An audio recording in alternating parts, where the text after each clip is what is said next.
friends, hello! Welcome if you're new, hi again if you're not.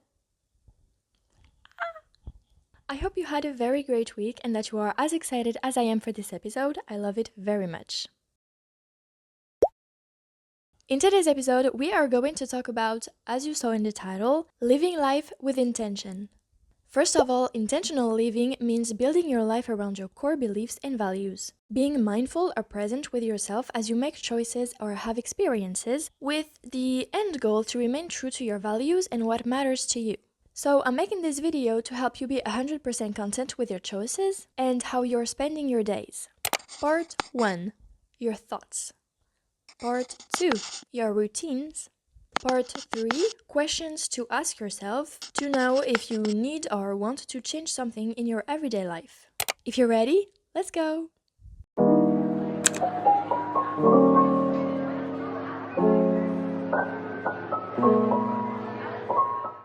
Part 1. Your thoughts. Remember, it is your life only. You are in control.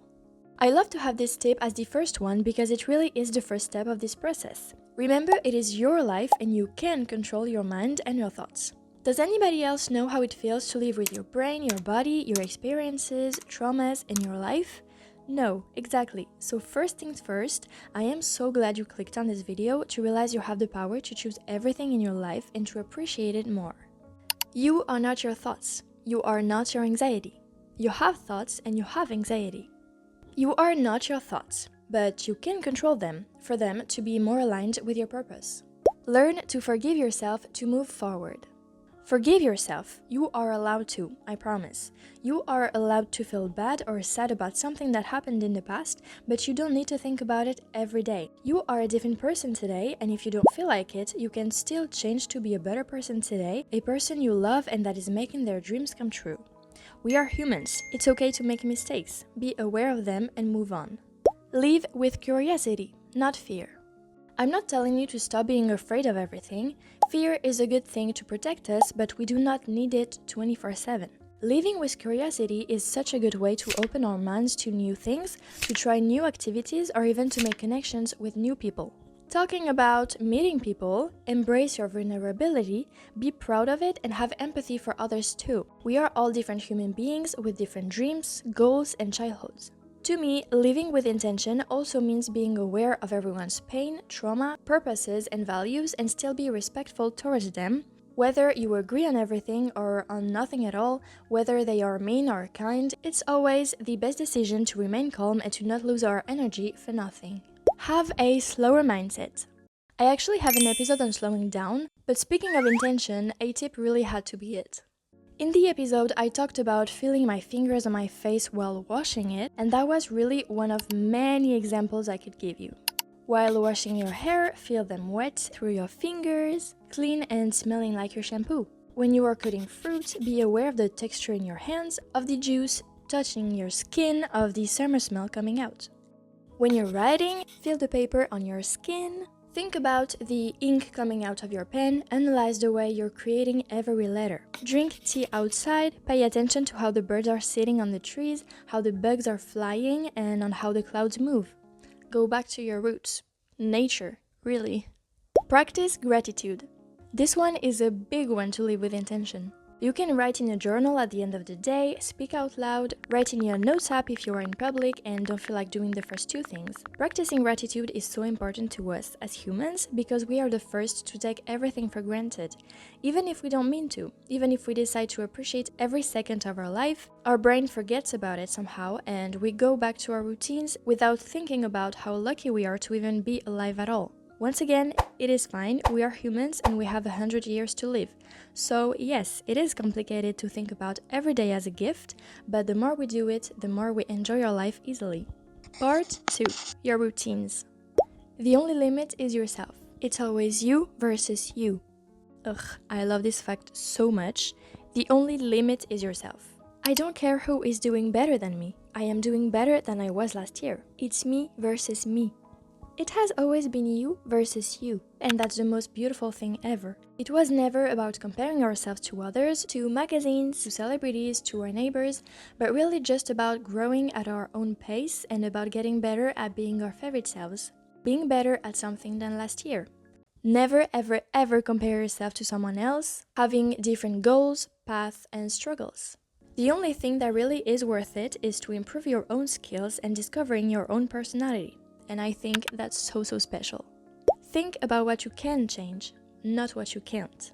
One day I saw a picture that totally changed my way of thinking. I'm going to put it on the screen. Here it is. Do you have a problem in life? If no, then why worry?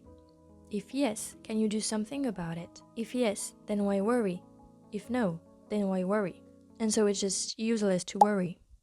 There are so many things going on in our minds and so many things stressing us out. But what if I told you you can relax and think only about the things you can control? Maybe half of them would be gone? Maybe you would feel relieved? Well, that is the case. I hope you felt lighter, even if it's just a little bit, while I was saying it, and I hope this feeling stays because it is true. Living life with intention is about putting our energy on what is deserving it.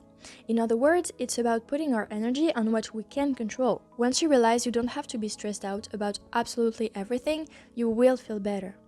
Worrying does not take away tomorrow's troubles. It takes away today's peace.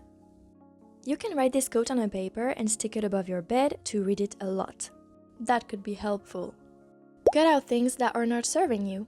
Think about what you like doing in your routine and what just makes you impatient about having it done. Reflect on how everything you are doing makes you joyful afterhand, or, on the contrary, in a negative mood. Is it possible to do what you love more regularly and to stop doing the other one, or to find a way to make it more exciting? You have the power to romanticize every small and big task in your life, to add some whimsy into your life, so go do it. I have an example for you, an easy one that maybe could help you. I personally love to do it, even if I always love a good shower. Whenever you feel tired or just want your shower to be done, you can imagine getting ready for a cute solo date or to go in the best party in town. I actually really love to do that because I'm imagining a cute date I could have and I'm getting ready for it. I'm not feeling bad about not really going out after because it's just fun to imagine things. Would I prefer being true? Yes. Would that avoid me from using my imagination? Absolutely not. And you, what do you do to bring more whimsy into your life? Always have a plan. Doing things with intention. That literally means doing things knowing what you're doing. So have a plan.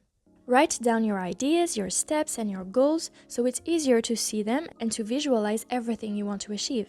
Achieving things, making friends, getting a task done, working out, is much easier when you are conscious of the importance of every step you take and of your plan. I think every time we make a 5-year plan, it rarely makes our path easier, but it makes it clear. It helps you to know where you want to go and where you want to be. I recommend you to think about where you imagine yourself in 5 years, but also just tomorrow. As I always say, one thing at a time. Think about what you want to do tomorrow and about small steps you can take to achieve it. Let your decisions be driven by time. Once more, remember you are here for about 100 years and that you won't be able to have your time back. If I told you the world is going to end in a year, what would you do with your free time and with that 365 days ahead of you? That is a great way to concentrate on your favorite activities and to tell the people you love them. For real, be aware of what you like to do and what is making you feel like yourself and do more of it. I said earlier you are in control of your thoughts, but you are also in control of your actions. So, what will you do? Before ending this episode, part 3, questions to ask yourself. What is your motivation? Visualize your highest favorite self. How are they? What are you hoping to gain? What would happen if you did things the way you want to? What are the 3 most important things you want to accomplish in your life? What current healthy life change are you pursuing? What's one thing you wish you could change about your routine? What does happiness mean to you and how do you pursue it? How do you define success in life? What core values guide your actions and decisions? Well, this episode comes to an end. I loved making it and I hope you guys loved watching and listening to it. Always feel free to talk to me in the comments. I'm still waiting to know what you guys do to add more whimsy into your life. I absolutely love when we interact.